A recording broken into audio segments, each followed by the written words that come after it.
Welcome to Connect with Success with Dr. Lynette Scotese-Wojtila, where we help connect you with knowledge. Our mission is to lead you to a new and exciting way of understanding, responding to, and helping all those with autism. We hope to expand your thinking about how to best serve these amazing people and how to support you in your daily struggles and celebrations. Welcome, everyone, to the 5th episode of Connect with Success, a podcast built around the success approach and the person who coined it, Dr. Lynette Scotese-Wojtila.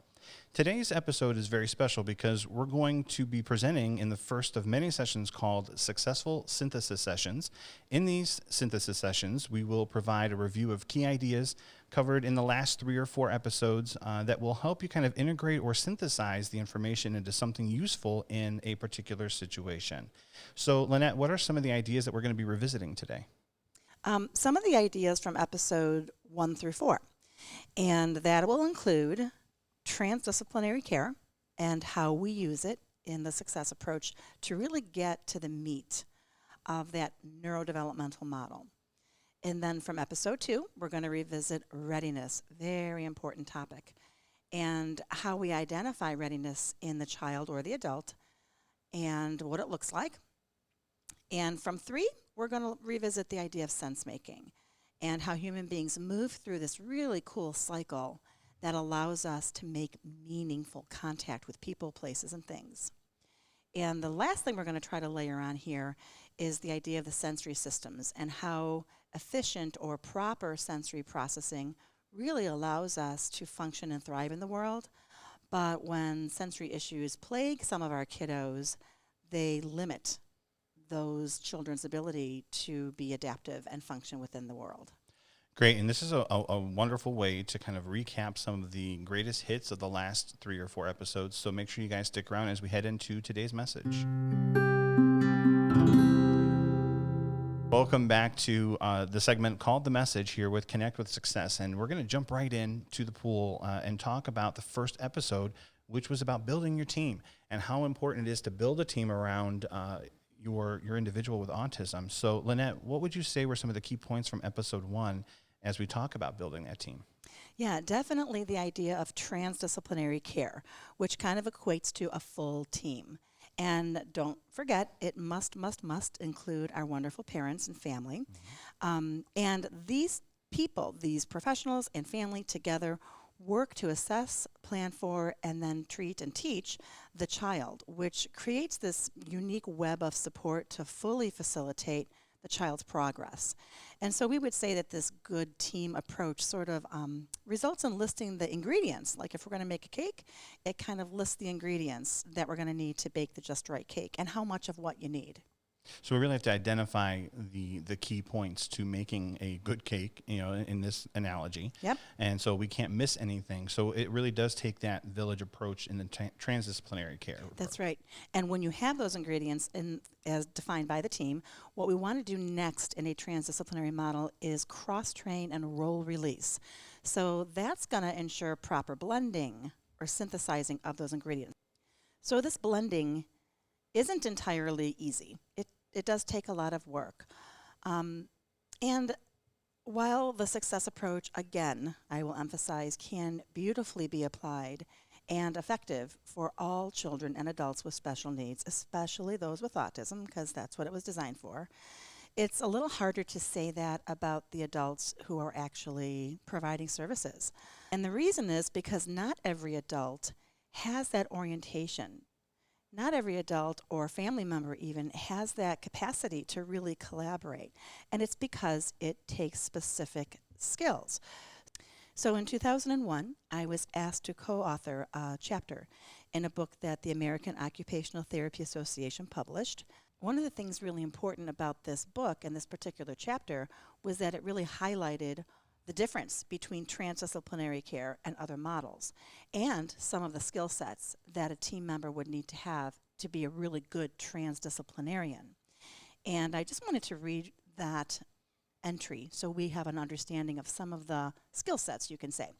So some of the interpersonal skills that it takes to have successful collaboration as a transdisciplinarian include effective communication, like active listening, requesting clarification, providing clarification, and expressing knowledge simply.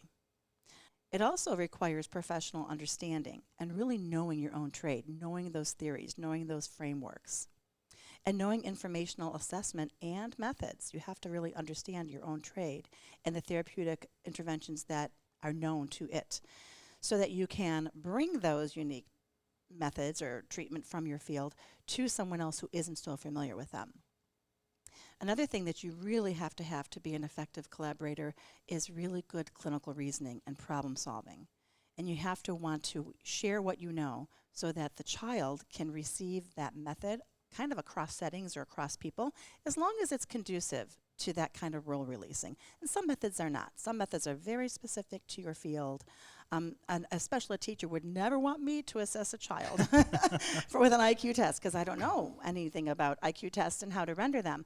And in the same way, a special ed teacher would probably never want to do a therapeutic brushing program for a child or work with a child on a swing to integrate the sense of balance, and nor would it be appropriate. So we really want to understand our boundaries and our lines that we have to work within, but find those that are transferable and cross-train and role release.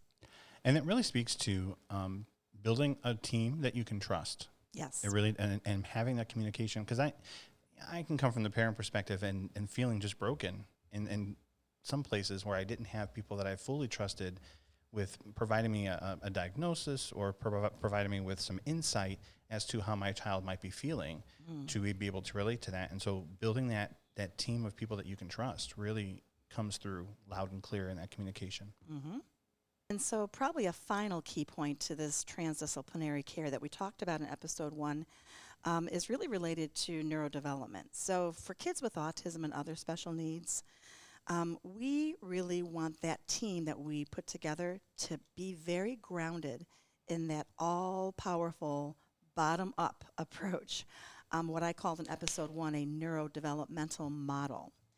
And then if we do that, if we ground ourselves in neurodevelopment, the individual's brain and body gets treated better and faster than if the team were to adopt the more maybe readily available top-down approach afforded through other intervention models that parents say sort of drive the product or drill the skill into the child. And again, in using the success approach principles for literally a quarter of a century now here at Integrations Treatment Center, we have found that the far superior alternative to a top-down approach or a drill the skill kind of approach is one that strategically elicits the child's ability to process and master the baby steps of the skill and thus arrive at the product or produce the skill such that the skill is acquired naturally and normally.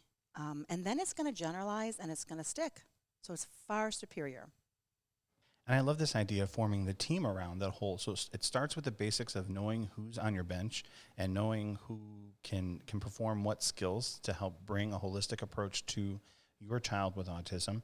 And what really speaks to what you've said over and over again, you have to reach and then teach the child. And I think that brings us to the next topic in episode 2, which is readiness. That's right. So some of the key points that we want to revisit from episode 2 about readiness. So readiness is an observable state wherein the child is adequately prepared to meet the demands of the environment. So basically, they are ready to function and respond to what's going on around them. Another key point is that readiness is something foundational to every human being. And it's dynamic, so it's going to fluctuate. It comes and goes. We are here in Cleveland. We have the wonderful Cleveland Opera and the Cleveland Orchestra, and if we're in some of those venues and we can sit and attend, we are able to do that. But if our bladder is full and nature is starting to call to us, we're not going to be ready to listen to the rest of that performance. Mm-hmm. So that kind of leads me to say that readiness and skill are not the same thing. But readiness can and does impact the performance of a skill, our ability to initiate or our ability to complete a particular skill. They are definitely related. Another key thing that we talked about in episode 2 was that readiness can be assessed. And this is where parents really have the power. They're really empowered to know this. You can know when your child is ready. And the way that you do that, if you remember back to episode 2, was to look at their eyes and notice where they're directed. Notice their body movement and or position or alignment relative to you or what it is you're trying to introduce, and listen to their voice. So this little mental checklist that we talk about is really a nice little list for parents to say, is my child ready? Let me look at these factors: eyes, body, voice. Nope, you know what? He's scripting. His mind is somewhere else. It's on a memory that isn't about the here and now, and he's scripting something from Snoopy that he saw.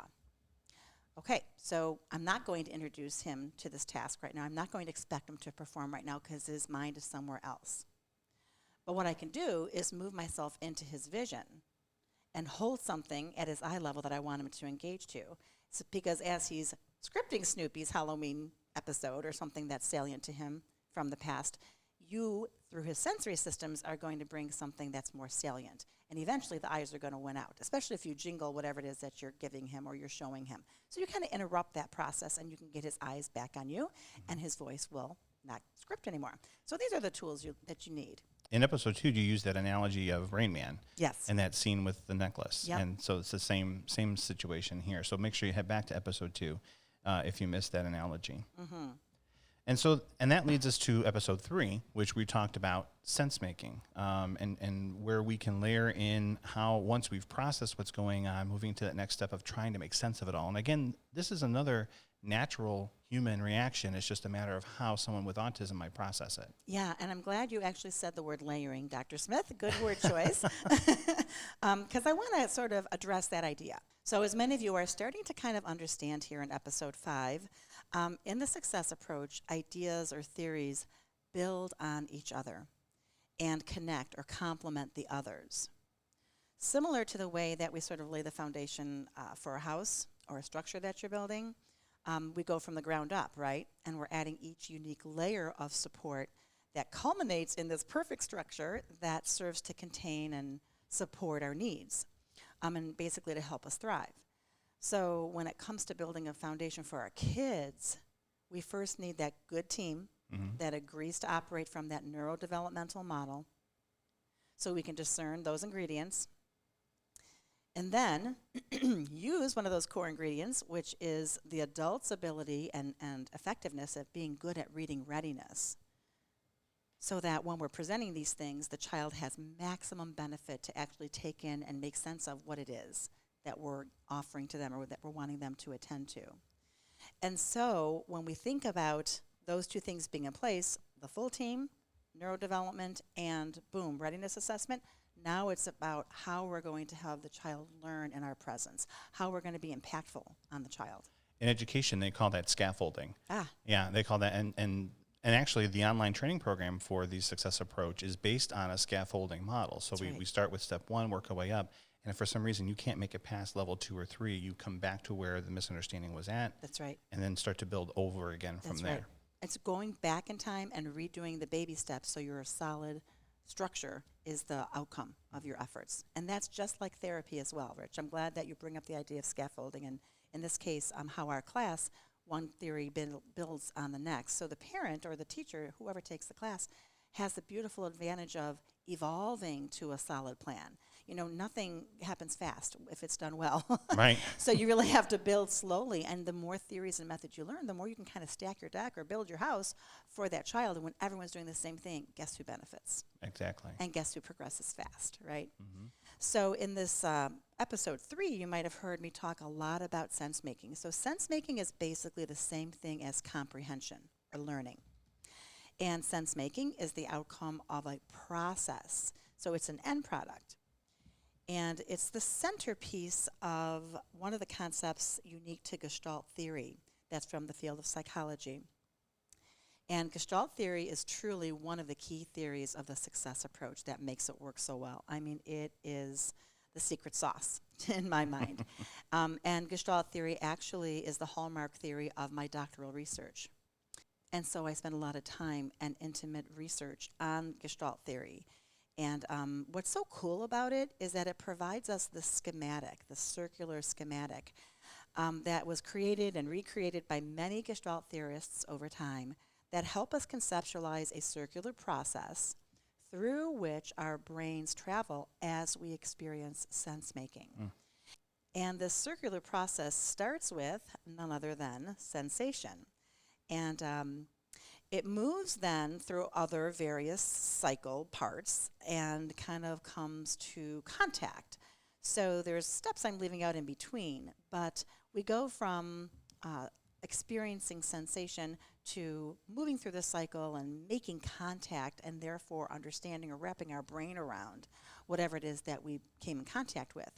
And it's kind of an automatic process. We don't often talk about it, but it is part of my research. So I wanted to read something from my doctoral capstone that I think would be helpful to kind of explain what some of the theorists talk about or what they mean by the circular process that results in sense making. So this is a quote from my capstone project. According to Gestalt theory, to achieve proper sense making, one must go through several steps of the Gestalt cycle of experience without getting stuck. This is based on one of the schematics by Zinker in 1977. Normal movement through the Gestalt cycle of experience begins at the top of the schematic. Again, this is a circular schematic, starting with sensation. And in sensation, individuals take in a multitude of sensory input or impulses derived from both themselves and from the environment. Once that happens, the person moves through a few steps in the circular process, very well known to Gestalt theorists, and they arrive at contact. And contact is a flexible and meaningful connection of the self with or to the environment, things, or people. So when contact is successful, meaning is made, resulting in concept formation or an idea or ideation. And so we all go through this and relating those experiences to any past or previous life experiences that we've gone through and how we bring it back to making sense of things going forward. That's right.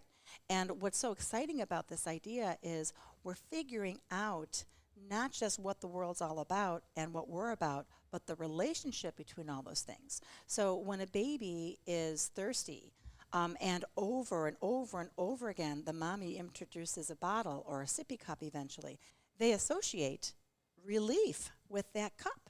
So thirst is tied to, and quenching of the thirst is tied to this source. And that can only happen because the child eventually, or I should say the child initially, experienced the sensation and therefore needed something the mother responded to and came in contact with the quench. And the baby's not seeking out a hammer. That's not the association for thirst. It's very distinctly a fluid source. And so it's very natural. It happens thousands and thousands and thousands of times a day, I'm quite sure, in most of us. But for kids on the spectrum, like we talked about in episode 3, they get stuck. They get stuck somewhere on the cycle. And so they don't perceive the bottle or they don't detect the thirst. These are the things that plague families and really make us wonder how to help children on the spectrum to actually make contact with and therefore derive meaning from their world.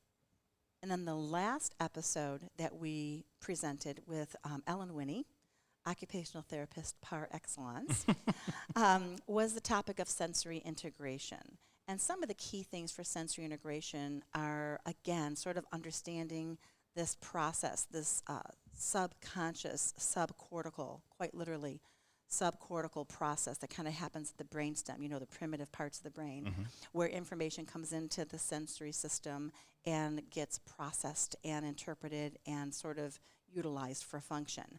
And we kind of talk about it as almost a reflexive sort of thing because it is brainstemmy, so to speak. Right. We're not thinking about that accidental scratchy sound at the window at night and consciously putting meaning to it. It's a quick reaction. Is that a robber or is that a raccoon? And it's fast. Right, and some of them really do get stuck in that processing piece and in trying to assess their environments all around them. And us unwillingly doing things could just be kind of pushing them into that loop. That's right. And it's stuff that we don't even realize. So when we're talking about the sensory systems, another key point is these children don't often inhibit.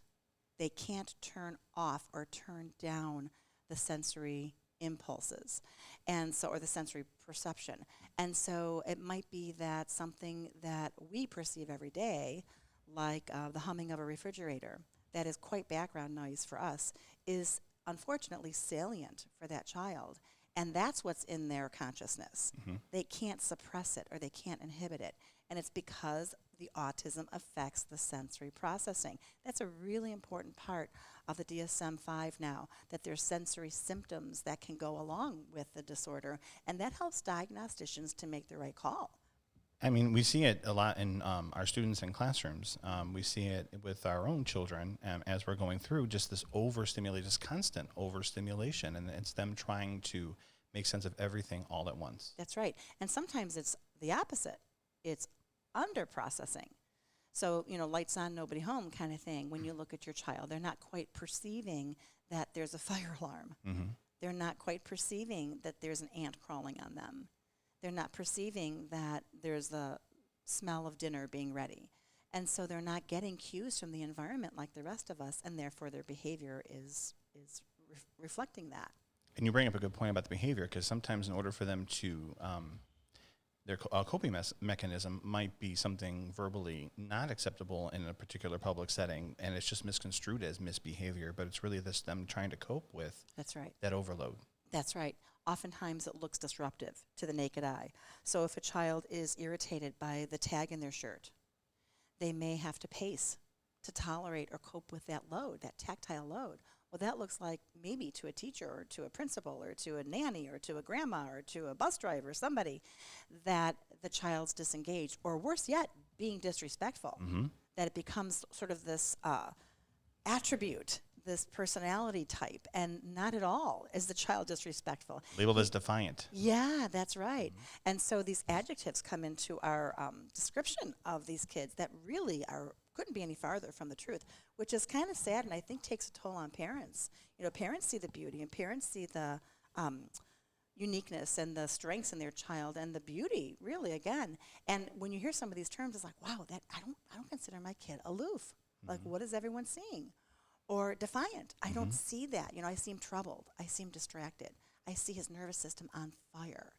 Those are very different ways of describing a child than deliberate or class clown or something else more negative. Yeah, just helping them process those expectations in that environment, because we want them to act a particular way.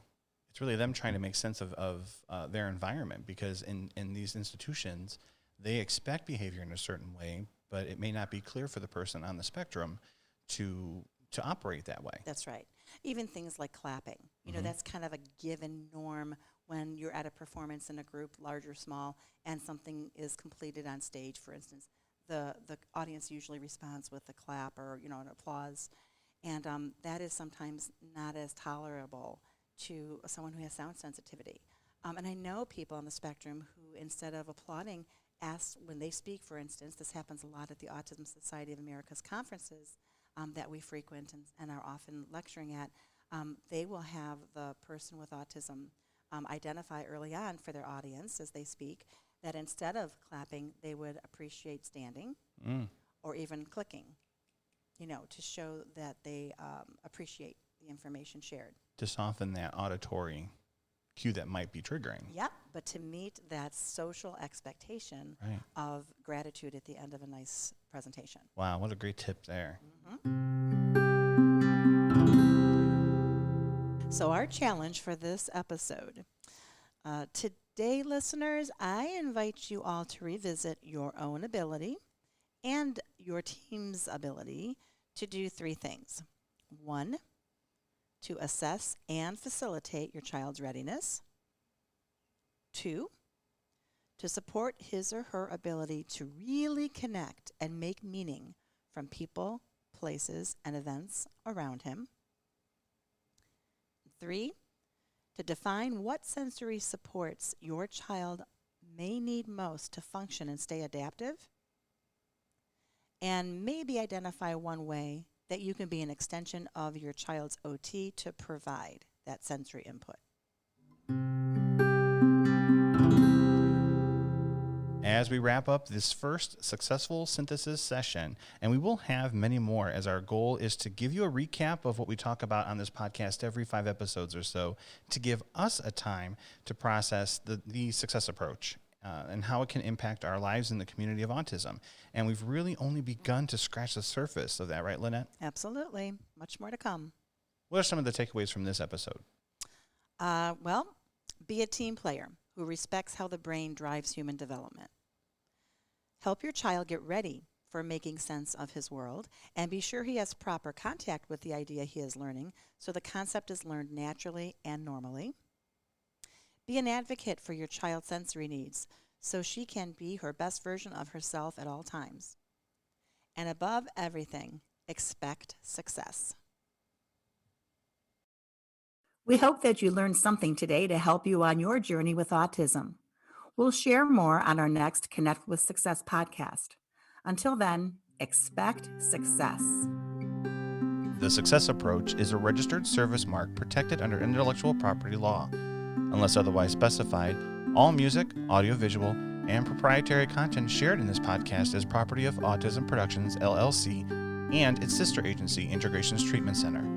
The use of this content is unlawful without the expressed written consent of aforementioned agency. For more information about the Success Approach, please go to our website at www.thesuccessapproach.org.